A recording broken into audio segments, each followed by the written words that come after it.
सभी बच्चों का एक बार फिर से स्वागत है बाल भारती क्लासेस 11th फाउंडेशन में। प्यारे बच्चों, हमारा पिछले कुछ वीडियो लेक्चर से जो टॉपिक चल रहा था 11th क्लास में, फर्स्ट चैप्टर हमने लिए हुए थे भौतिक जगत एवं मापन, यानी कि फिजिक्स का जो बिल्कुल बेस है, बिल्कुल एक बेसिक शुरुआत है। हमने वहां से हमारी स्टडी को शुरू किया था। भौतिक जगत एवं मापन, इस भौतिक जगत एवं मापन वाले चैप्टर में मैंने आपको जो लास्ट टॉपिक पिछले वीडियो लेक्चर के माध्यम से पढ़ाया था, वह टॉपिक था भौतिक राशियां, भौतिक राशियों का मात्रक आदि के बारे में हमने बात की थी। हम सबसे पहले राशियों की बात करते हैं, क्योंकि फिजिक्स में सबसे महत्वपूर्ण बात होती है मापन करना। बिना मापन के कोई भी निष्कर्ष देना संभव नहीं हो पाता है। तो इस मापन के आधार पर राशियां जो होती हैं वह दो प्रकार की होती हैं। मैंने आपको बताया था, एक तो होती है भौतिक राशियां, थोड़ा सा हम रिपीट करना चाहेंगे 5 मिनट के लिए। मापन के आधार पर राशियां दो प्रकार की होती हैं। एक तो होती है भौतिक राशियां और दूसरी होती है बेटा अभौतिक राशियां।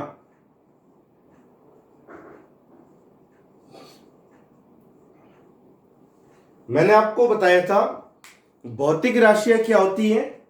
वे राशियां जिन्हें मापा या तोला जा सके उन्हें हम कहते हैं भौतिक राशियां, और जिन राशियों को हम न तो माप सकते हैं और न ही हम तोल सकते हैं उन्हें हम कहते हैं अभौतिक राशियां। तो जब अभौतिक राशियों को न तो हम माप पा रहे हैं, न ही हम तोल पा रहे हैं, तो इन अभौतिक राशियों को हम काल्पनिक मानते हैं। कैसा माना जाता है? इन्हें काल्पनिक माना जाता है, और ऐसी राशियों का भौतिकी में कोई महत्व नहीं होता है। जबकि भौतिक राशियां जिन्हें हम माप सकते हैं, तोल सकते हैं, जिनका हम एक निश्चित परिमाण बता सकते हैं, उन राशियों को हम कहते हैं भौतिक राशियां। और अब तक आपने साइंस में जितनी भी राशियां पढ़ी हुई हैं वो सब कैसी राशियां हैं? भौतिक राशियां।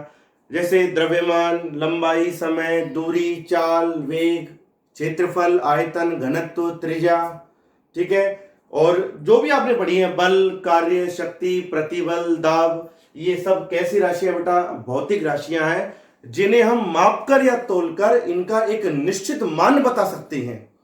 वो राशियां हो जाती हैं भौतिक राशियां। तो हम फिजिक्स में केवल भौतिक राशियों के बारे में ही पढ़ते हैं।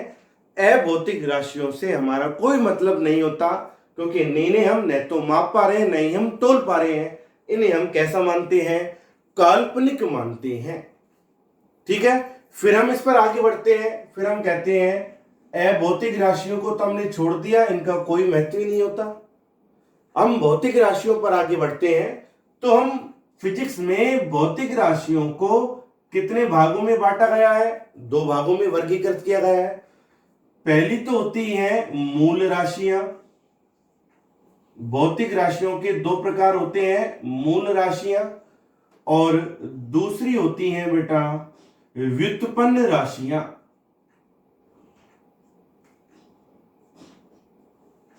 ये पढ़ा था हमने कि अब हम भौतिक राशियों पर जब आगे बढ़ते हैं तो हम कहते हैं भौतिक राशियां भी 2 प्रकार की होती हैं, मूल राशियां तथा व्युत्पन्न राशियां। मूल राशियां क्या होती हैं? दोनों ही भौतिक राशियां होने को, जिन्हें हम माप सकते हैं और तोल सकते हैं। मूल राशियां क्या होती हैं? वे भौतिक राशियां जिन्हें हम माप सके, तोल सके, पर वे राशियां अपने आप में स्वतंत्र हों, किसी अन्य राशि पर निर्भर न हो, उन्हें हम कहते हैं मूल राशियां। फिर से रिपीट कर रहा हूं बेटा, ये मूल राशियां और व्युत्पन्न राशियां दोनों ही किसके रूप है, किसके प्रकार है? भौतिक राशियों के प्रकार है। दोनों को ही हम माप सकते हैं, दोनों को ही हम तोल सकते हैं। मूल राशियां क्या कहते हैं? वे भौतिक राशियां जो अन्य भौतिक राशियों पर निर्भर ना हो, अर्थात स्वतंत्र हो, वे कहलाती हैं मूल राशियां। यांत्रिकी में मैंने आपको बताया था कि 3 राशियों को मूल राशि माना गया है। पहली तो होती है द्रव्यमान, और दूसरी होती है लंबाई, और तीसरी मूल राशि होती है समय। क्या कहा मैंने? यांत्रिकी में द्रव्यमान, लंबाई और समय, इन्हें कैसी राशि माना गया है? मूल राशि माना गया है कि ये राशियां स्वतंत्र होती हैं, किसी अन्य भौतिक राशि पर निर्भर नहीं करती हैं। क्लियर? फिर हम पढ़ते हैं व्युत्पन्न राशियों के बारे में। व्युत्पन्न राशियां क्या होती हैं? वे भौतिक राशियां जो किस पर निर्भर करें? मूल राशियों पर निर्भर करें, या ऐसा बोल दो, वे भौतिक राशियां जो मूल राशियों से व्युत्पन्न की जाती हैं या मूल राशियों पर निर्भर करती हैं, उन्हें हम कहते हैं व्युत्पन्न राशियां। अब द्रव्यमान, लंबाई, समय तो मूल राशि हो गई। इनके अलावा जो भी राशि बची वो कौन सी बन जाती है? व्युत्पन्न राशियां बन जाती हैं। जैसे मैं आपको बता दूं, बहुत सारे एग्जांपल है, कोई ऐसा नहीं सीमित ही है, बहुत सारे एग्जांपल है। आप बता सकते हैं बल, दूरी, चाल, क्षेत्रफल, आयतन, दाब, कार्य, शक्ति, ऐसी बहुत सी राशियां हैं जो व्युत्पन्न राशियां कहलाती हैं, अर्थात मूल राशियों पर निर्भर करें या मूल राशियों से व्युत्पन्न हो, एक ही बात है, उन्हें हम कहते हैं व्युत्पन्न राशियां। बहुत सारी होती है व्युत्पन्न राशियां, बहुत सारे एग्जांपल है व्युत्पन्न राशियों के, कोई अंत नहीं है इनका, बहुत सारे एग्जांपल है। आप समय समय पर हर राशि के बारे में पढ़ते जाएंगे, ठीक है। तो ये बात आ जाती है भौतिक राशियों के प्रकार। अब हम इस चैप्टर में हमने आगे पढ़ा था, वह हमने पढ़ा था मात्रक। किस टॉपिक के बारे में हमने पढ़ा था? मात्रक के बारे में हमने पढ़ा था।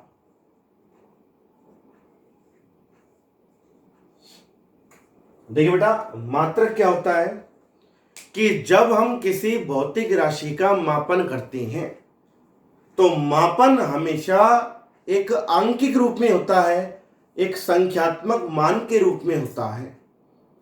उस मापन के साथ, उस मापन के पीछे हम जो इकाई लगाते हैं उसे हम कहते हैं मात्रक।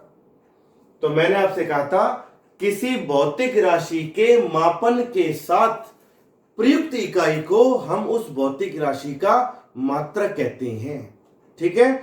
तो भौतिक राशि का जो मात्रक होता है उसके आंकिक मान के पीछे लगा होता है। किसी भौतिक राशि का मापन करते हैं तो उस भौतिक राशि का मापन सदैव एक संख्यात्मक मान के रूप में होता है, जिसे हम लिखते हैं n से, और इस मापन के जो पीछे मात्रक लगा होता है, मात्रक का मतलब होता है यूनिट, यूनिट को हम दर्शाते हैं u से। तो जब हम किसी भौतिक राशि का मापन कर लेते हैं तो उस मापन को पूर्ण रूप से हम किसके रूप में प्रदर्शित करते हैं? nu के रूप में प्रदर्शित करते हैं। जिसका मतलब क्या हुआ? पहले तो उस भौतिक राशि का संख्यात्मक मान लिखते हैं और उस संख्यात्मक मान के बाद हम क्या लगाते हैं? उस भौतिक राशि का मात्रक लगाते हैं। तो पूर्ण जो प्रदर्शन होता है किसी भौतिक राशि के मापन का, वह किसके रूप में होता है? nu के रूप में, कि पहले संख्यात्मक मान फिर आप क्या लगाएं? उसका मात्रक लगाएं। जैसे मान लो फॉर एग्जांपल मैंने आपको बताया था, किसी वस्तु पर लगने वाला बल, आपसे कह दिया जाए एक वस्तु जिस पर 500 न्यूटन का बल लग रहा है, तो यहां पर जो 500 है अर्थात संख्यात्मक मान है, वो क्या है? उस बल का मापन है, उस बल का संख्यात्मक मान है 500, और उसके पीछे जो मात्रक लगा हुआ है न्यूटन, उसके पीछे क्या लगा हुआ है? न्यूटन लगा हुआ है, वह क्या है? उसका मात्रक है। तो पूर्ण रूप से आपने प्रदर्शित किया, तब क्या लिखेंगे आप?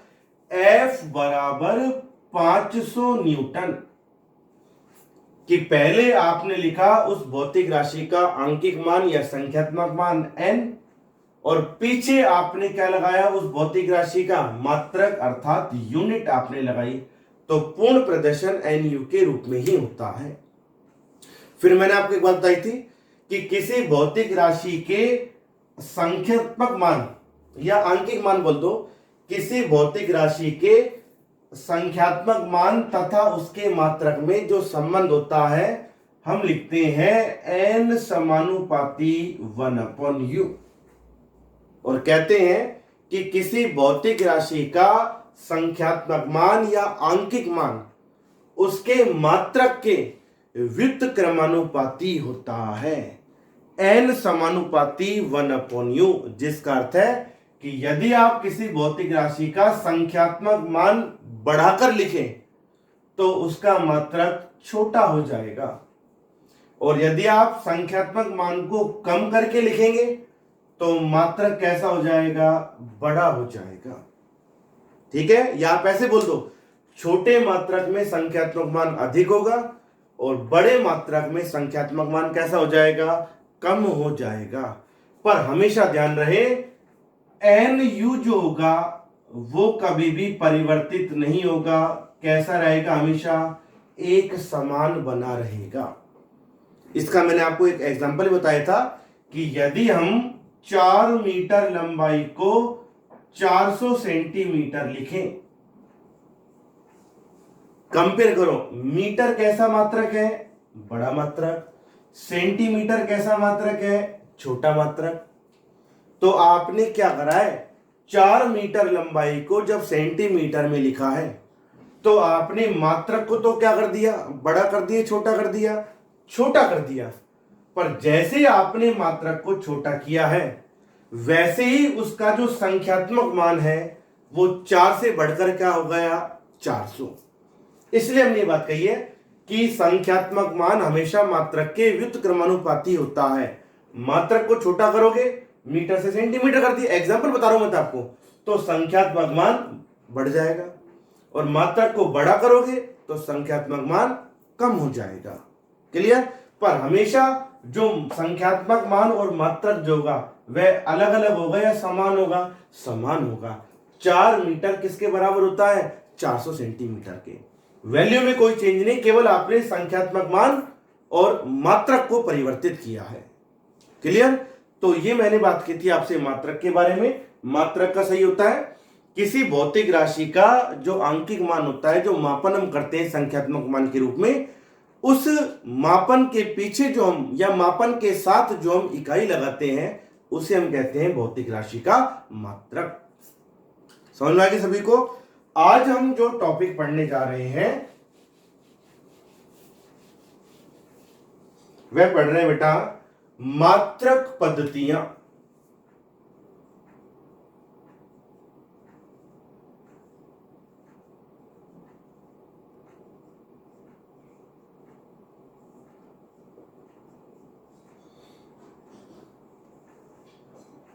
मात्रक पद्धतियां कि हम कौन कौन सी पद्धतियों में भौतिक राशि के मात्रक प्रयुक्त करते हैं। अच्छा टॉपिक है, महत्वपूर्ण टॉपिक है, क्योंकि हम जब आगे फिजिक्स पढ़ेंगे, कोई भी मापन हम करते हैं, कोई भी हम कैलकुलेशन करते हैं तो हम गलती मात्रक लगाने में ही कर देते हैं। इसलिए ध्यान रहे, मात्रक पद्धतियां जो है फिजिक्स की कैलकुलेशन के नजरिए से महत्वपूर्ण टॉपिक है। मात्रक पद्धतियां, देखो बेटा, मात्रक पद्धतियां जो हैं वो किनके मात्रक को दर्शाती हैं, भौतिक राशि के मात्रक को। थोड़ा समझना मेरी बात को। मात्रक पद्धतियां भौतिक राशि के मात्रकों को व्यक्त करने के लिए बनाई गई हैं। भौतिक राशियां 2 प्रकार की होती हैं, मूल राशियां और व्युत्पन्न राशियां। तो मूल राशियां तो स्वतंत्र होती हैं, किसी भी अन्य राशि पर निर्भर नहीं होती, जबकि व्युत्पन्न राशियां हमें किन राशियों से ही मिल जाती हैं, मूल राशियों से ही प्राप्त होती है। हम कह रहे हैं ना, व्युत्पन्न राशियां वे भौतिक राशियां हैं जो किस पर निर्भर होती हैं, मूल राशियों पर निर्भर होती हैं। तो हमें जो मात्रक पद्धति बनानी है वो किसके आधार पर बनानी है, व्युत्पन्न राशियों के आधार पर या मूल राशियों के आधार पर, मूल राशियों के आधार पर, क्योंकि व्युत्पन्न राशि तो किस पर निर्भर है, मूल राशियों पर निर्भर है। हमें जब मूल राशियों के मात्रक मिल जाएंगे तो हम अपने आप ही किसके मात्रक भी बना देंगे, व्युत्पन्न राशियों के मात्रक भी बना देंगे। क्यों, क्योंकि व्युत्पन्न राशियां किससे मिल रही है हमें? मूल राशियों से। ठीक है, तो ध्यान देना बेटा, मात्रक जो पद्धतियां होती है भौतिकी में, मुख्य रूप से 3 होती हैं मात्रक पद्धतियां। कौन कौन सी होती हैं? पहली मात्रक पद्धति होती है MKS, दूसरी मात्रक पद्धति होती है CGS, और तीसरी मात्रक पद्धति होती है FPS। 3 मात्रक पद्धतियां होती हैं, MKS, CGS और FPS। ये किनके मात्रकों को व्यक्त करने के लिए बनाई गई है? मूल राशियों के मात्रकों। तो हम लिख रहे हैं मात्रक पद्धतियां क्या होती हैं? आप लिखेंगे मूल राशियों के मात्रकों। व्युत्पन्न राशियों की हम बात क्यों नहीं कर रहे? क्योंकि व्युत्पन्न राशियां तो मूल राशियों पर निर्भर है। मूल राशियों के मात्रक बन जाएंगे तो आपको आसानी से व्युत्पन्न राशियों के मात्रक भी मिल जाएंगे। तो मूल राशियों के मात्रकों को मुख्यतः 3 पद्धतियों में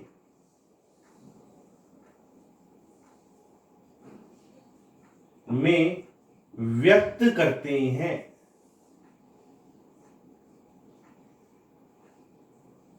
मूल राशियों के मात्रकों को मुख्यतः 3 पद्धतियों में व्यक्त करते हैं। पहला है MKS। अब देखो बेटा, MKS का मतलब होता है मीटर,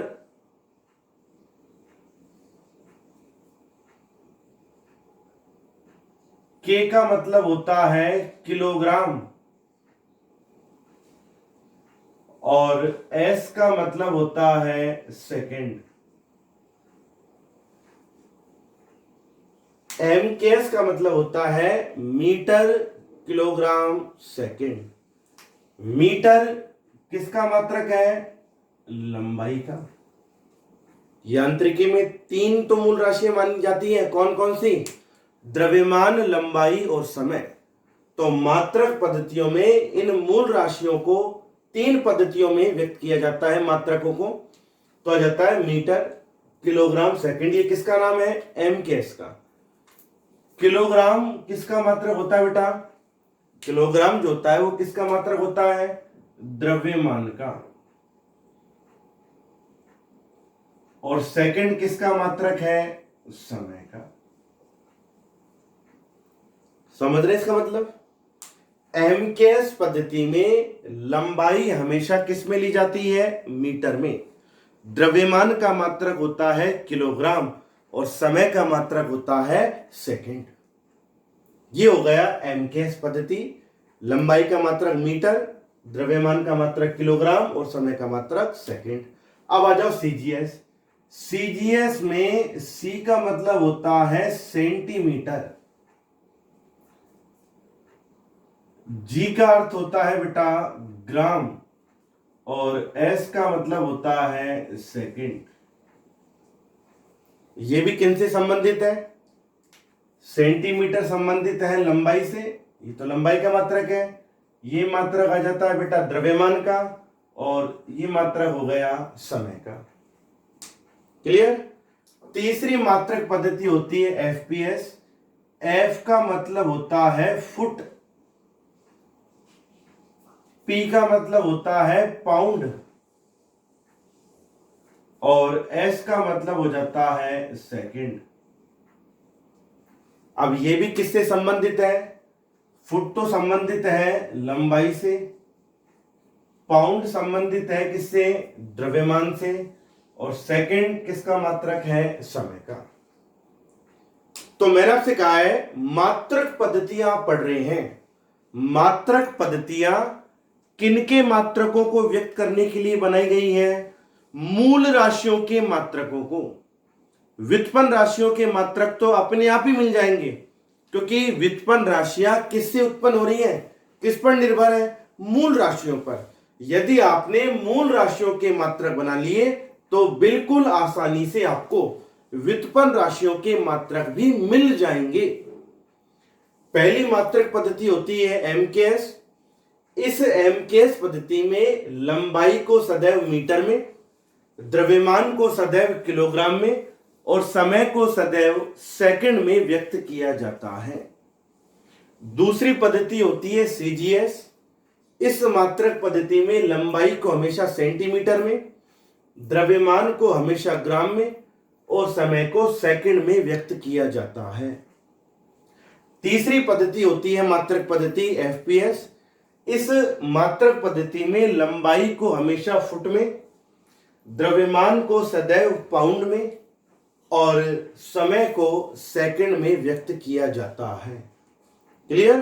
तो ध्यान रहे बेटा, समय का जो मात्रक होता है, मुख्य मात्रक, तीनों ही पद्धतियों में हमेशा क्या होगा? सेकंड ही होता है।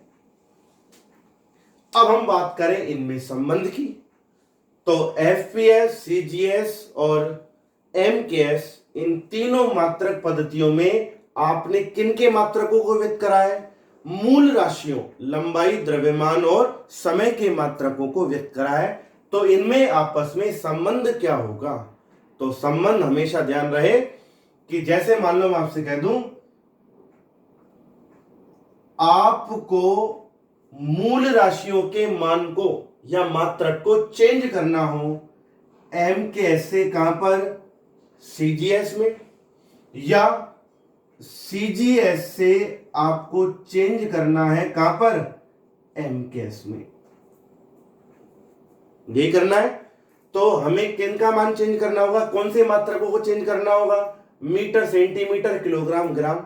समय के मात्रक को चेंज करने की तो आवश्यकता है ही नहीं, क्योंकि समय का मात्रक तीनों पद्धतियों में क्या होता है? सेकंड ही होता है। अब हम कन्वर्जन पढ़ रहे हैं कि यदि हमें एक पद्धति से मात्रक दूसरी पद्धति में चेंज करना पड़े, तो देखो हम पहला पढ़ रहे हैं एमकेएस टू सीजीएस या सीजीएस टू एमकेएस। इनमें क्या कन्वर्जन होता है, क्या संबंध होता है? लंबाई की बात करें, एमकेएस पद्धति में लंबाई मीटर में होती है, सीजीएस में किस में होती है? सेंटीमीटर में। तो आप जानते हैं 1 मीटर कितने सेंटीमीटर के बराबर होता है? 100 सेंटीमीटर के बराबर होता है। या आप ऐसा लिख दें, 1 सेंटीमीटर कितने मीटर के बराबर होगा? 1/100 मीटर के बराबर होगा। ये तो आ गया लंबाई के मात्रक को चेंज करना, एमकेएस से सीजीएस में या सीजीएस से एमकेएस में। ठीक है। दूसरा, अब हम किसके मात्रक को चेंज करें? द्रव्यमान के मात्रक को, एमकेएस टू सीजीएस या सीजीएस टू एमकेएस। तो मैं आपको बता दूं, 1 किलोग्राम कितने ग्राम के बराबर होता है? 1000 ग्राम के बराबर होता है। या आप ऐसा कह दो, 1 ग्राम कितने किलोग्राम के बराबर होगा? 1/1000 किलोग्राम के बराबर होगा।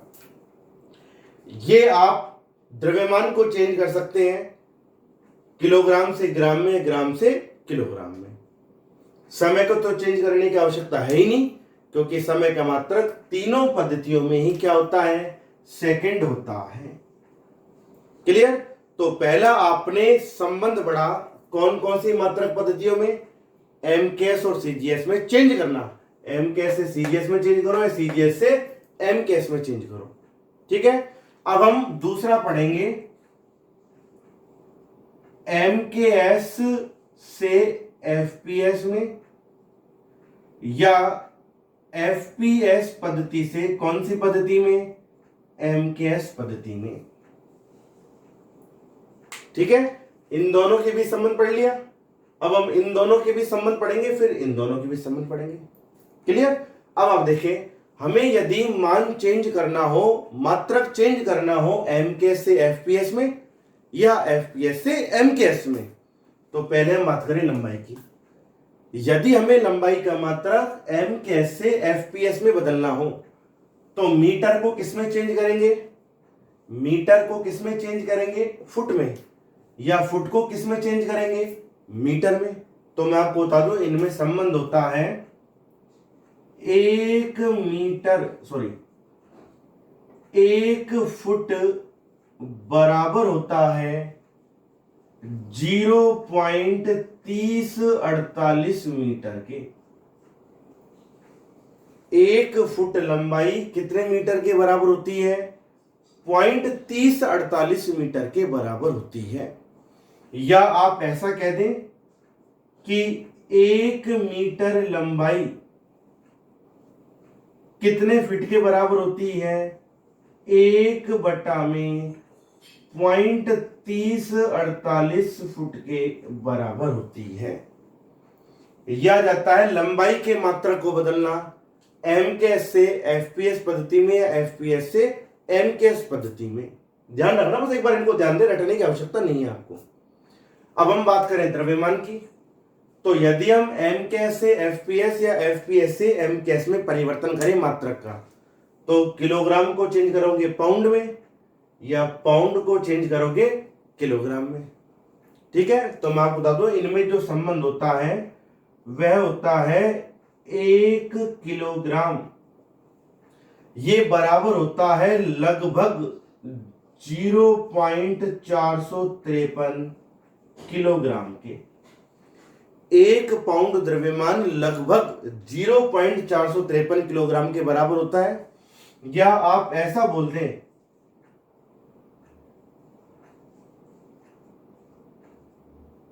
या आप ऐसा कह सकते हैं 1 किलोग्राम कितने पाउंड के बराबर होता है? 1 बटा 0.453 पाउंड के बराबर होता है। ये कन्वर्जन आ गया। आप किसी मात्रक को चेंज कर सकते हैं एमकेएस से एफपीएस या एफपीएस से एमकेएस। इन दोनों में संबंध पढ़ा हमने, इन दोनों में पढ़ा। अब हम इन दोनों में संबंध पढ़ेंगे कि यदि हमें मात्रक चेंज करना हो सीजीएस से एफपीएस में या एफपीएस से आपको चेंज करना हो सीजीएस में, तो कैसे करेंगे? अब आप देखो, सेंटीमीटर को किस में चेंज करेंगे? फिट में, या फिट को सेंटीमीटर में। ग्राम को चेंज करेंगे पाउंड में या पाउंड को ग्राम में।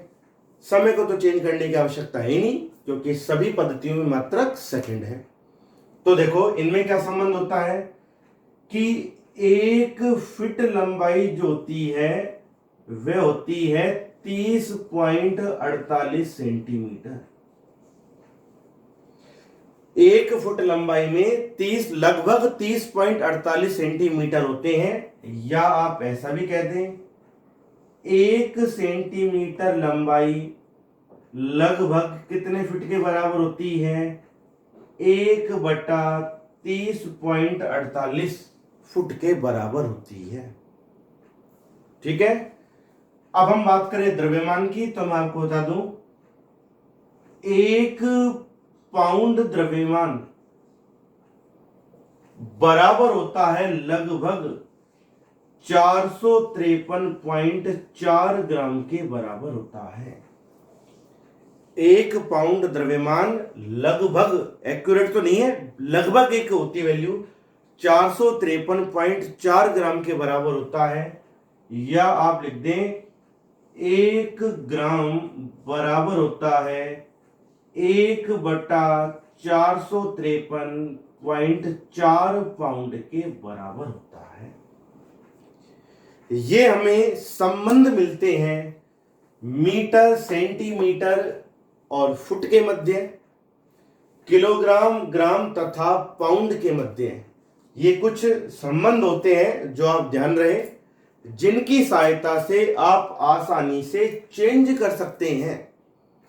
किसी भी एक पद्धति के मात्रक को दूसरी पद्धति के मात्रक में आसानी से परिवर्तित कर सकते हैं, वैल्यू आप आसानी से बता सकते हैं।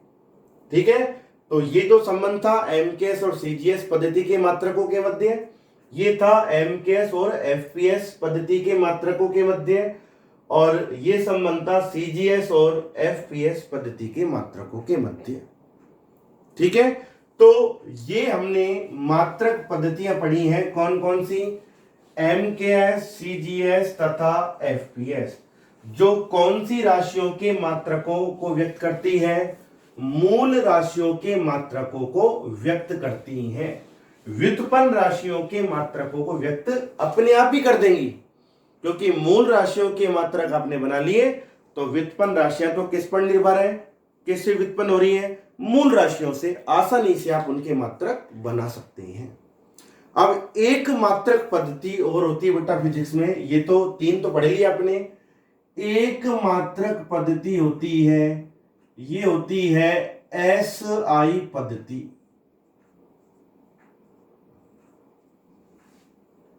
कौन सी होती है? सबसे महत्वपूर्ण आपकी यही काम आएगी, एसआई पद्धति। भौतिकी में तीन तो आपने पढ़ ली, एमके, सीजीएस, एफपीएस। एक मात्रक पद्धति और होती है एसआई पद्धति और होती है। इस एसआई पद्धति को किसके द्वारा दिया गया, किसके द्वारा निर्धारित की गई है? तो लिख देंगे हम, यह पद्धति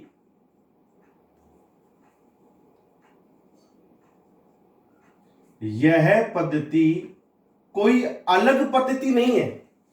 जो एसआई मात्रक पद्धति है, ये कोई अलग मात्रक पद्धति नहीं है, बल्कि आपने जो पढ़ी है ना एमकेएस मात्रक पद्धति, इसी का ही संशोधित रूप है। तो यह मात्रक पद्धति एमकेएस पद्धति का संशोधित रूप है।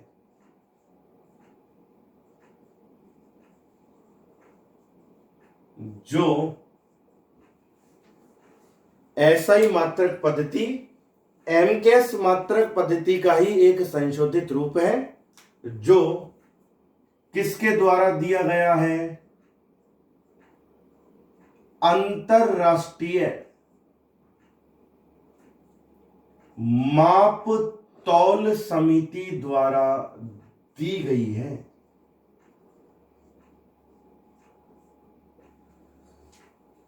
अंतरराष्ट्रीय माप तौल समिति द्वारा दी गई है कि एसआई मात्रक पद्धति कोई अलग मात्रक पद्धति नहीं है, एमकेएस मात्रक पद्धति का ही एक संशोधित रूप है, जो किसके द्वारा दिया गया है? अंतरराष्ट्रीय माप तौल समिति द्वारा दिया गया है। अब क्या है संशोधित रूप, ये ध्यान दें। आप ये करते हैं कि भौतिक राशियां दो प्रकार की होती है, मूल राशि, व्युत्पन्न राशि। ये पढ़ रहे हैं ना आप? तो यदि आप इस हिसाब से मात्रक देखें तो मात्रक भी दो प्रकार के होंगे, मूल मात्रक और व्युत्पन्न मात्रक। ये पढ़ा ना आपने कि भौतिक राशियां दो प्रकार की होती हैं, एक तो होती है मूल राशियां और दूसरी होती है व्युत्पन्न राशियां। तो इस आधार पर हम मात्रक की बात करें तो मूल राशियों के मात्रक को हम क्या कहेंगे? मूल मात्रक। और व्युत्पन्न राशियों के मात्रक को हम क्या कहेंगे? व्युत्पन्न मात्रक। इस आधार पर भौतिक राशियों के मात्रक भी दो प्रकार के होंगे, मूल मात्रक और व्युत्पन्न मात्रक। एसआई पद्धति में भौतिक राशियों को तीन मात्रकों में बांटा गया है, मूल मात्रक, व्युत्पन्न मात्रक और तीसरा होता है पूरक मात्रक। बड़े ध्यान से समझना चाहिए, मैं आपको बता रहा हूं कि एसआई मात्रक पद्धति एमकेएस मात्रक पद्धति का ही एक संशोधित रूप है, जिसमें भौतिक राशियों को तीन मात्रकों में बांटा गया है। अभी तक तो हमने दो ही पढ़े, मूल राशि और व्युत्पन्न राशि। यहां पर भौतिक राशियों को तीन मात्रकों में बांटा गया है, मूल मात्रक, व्युत्पन्न मात्रक और पूरक मात्रक। क्लियर? एमकेएस पद्धति में जो मूल मात्रक होते हैं वो कितने होते हैं? तीन। एमकेएस पद्धति में मूल मात्रक कितने माने गए हैं? तीन माने गए हैं। द्रव्यमान का तो किलोग्राम, लंबाई का मीटर और समय का सेकंड। एसआई पद्धति में जब एमकेएस पद्धति में संशोधन किया है तो जो मूल मात्रक है वो तीन की जगह कितने माने गए हैं? 7 माने गए हैं। एमकेएस पद्धति में मूल मात्रक तीन ही तो माने गए हैं, द्रव्यमान का किलोग्राम, लंबाई का मीटर और समय का सेकंड। जबकि एसआई पद्धति जो एमकेएस पद्धति का ही संशोधित रूप है, इसमें मूल मात्रक तीन की जगह कितने माने गए हैं? 7 माने गए हैं। कौन कौन से माने गए हैं? पहले हम एसआई पद्धति में कौन से मात्रक पढ़ेंगे? मूल मात्रक, फिर हम पढ़ेंगे पूरक मात्रक और लास्ट में हम क्या पढ़ेंगे? व्युत्पन्न मात्रक। क्लियर? तो आपसे ही तो कहा मैंने, एसआई मात्रक पद्धति एमकेएस मात्रक पद्धति का ही संशोधित रूप है। एमकेएस मात्रक पद्धति यानी कि मीटर किलोग्राम सेकंड, जिसमें तीन मूल मात्रक माने गए हैं, द्रव्यमान का किलोग्राम, लंबाई का मीटर और समय का सेकंड। एसआई पद्धति में इस एमकेएस पद्धति में ही एक संशोधन किया है और तीन मूल मात्रक की जगह 7 मूल मात्रक माने हैं। अब ये 7 मूल मात्रक कौन कौन से हैं वो हम पढ़े। पहला तो है द्रव्यमान। क्या होता है द्रव्यमान का मात्रक? किलोग्राम, यही है। दूसरा आता है लंबाई। लंबाई का मात्रक क्या होता है? मीटर। ये द्रव्यमान का मात्रक हो गया बेटा किलोग्राम, जिसे आप लिखते हैं केजी से।